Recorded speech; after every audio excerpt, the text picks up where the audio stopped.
Gynecomastia is the most common cause of anxiety in men.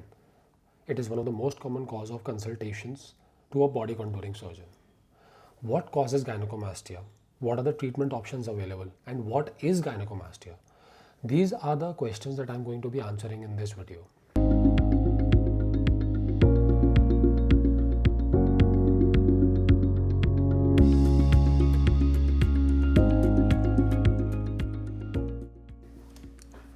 Hello, I'm Dr. Arjun Handa, plastic surgeon and body contouring expert.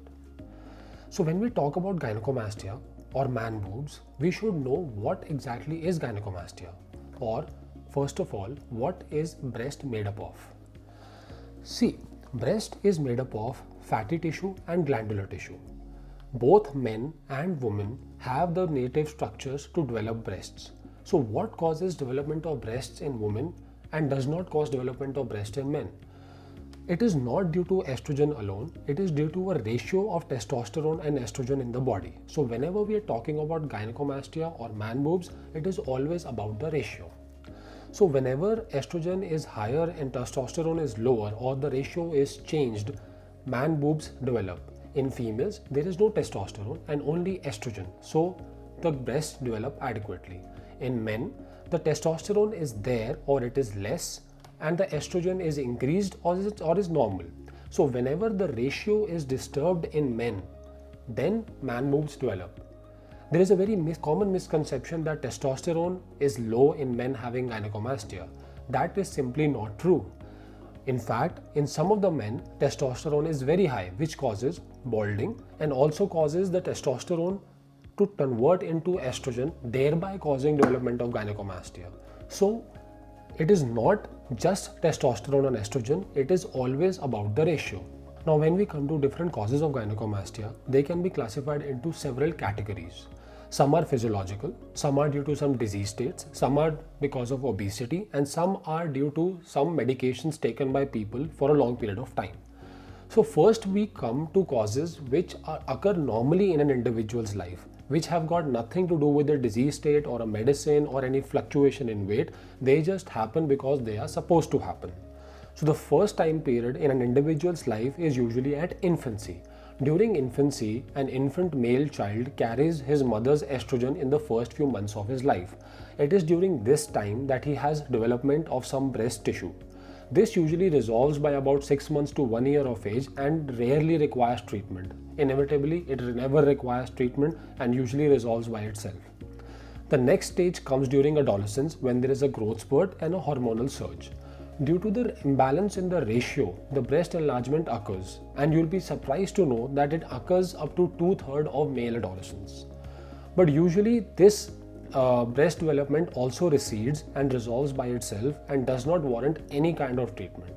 But in some male individuals, this persists and is a cause for treatment. But in some individuals, this persists and warrants treatment. So the question is, in which male adolescent child or a young male, let's say in his early 20s, do we operate or do we treat gynecomastia, and in which we do not? Earlier, the principle was that if the gynecomastia enlargement or man boob are too severe, they are too big in size, then the treatment should be done. Or if they do persist after a certain age group, the treatment should be done.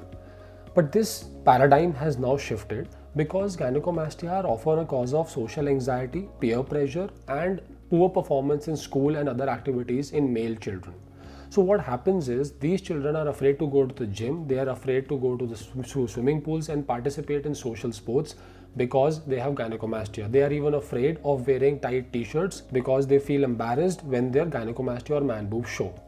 So this is the indication of performance of gynecomastia correction surgery these days.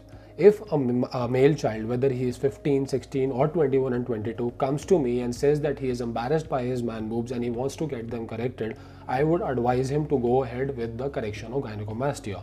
Obviously, in a child who is less than 18 years of age, I would require the consent of his parents, and if the parents give consent, then and only then will we proceed ahead.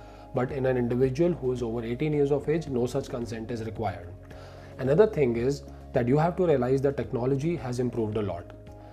The person who's getting gynecomastia correction need not stay overnight. The surgery is minimal. They can come in the morning, get it done, and leave by evening or even sooner, depending upon the recovery from the operation. But it is rare when a person needs to stay overnight. The next age group that gynecomastia develops normally is the elderly. When their testes atrophy, the testosterone falls down and estrogen remains the same or is slightly elevated, which leads to the imbalance in ratio, and that causes development of gynecomastia. Now, as I said, breasts have fatty content and glandular content. In obesity, what happens is there is no enlargement of glandular content because there is no imbalance in the ratio of testosterone and estrogen.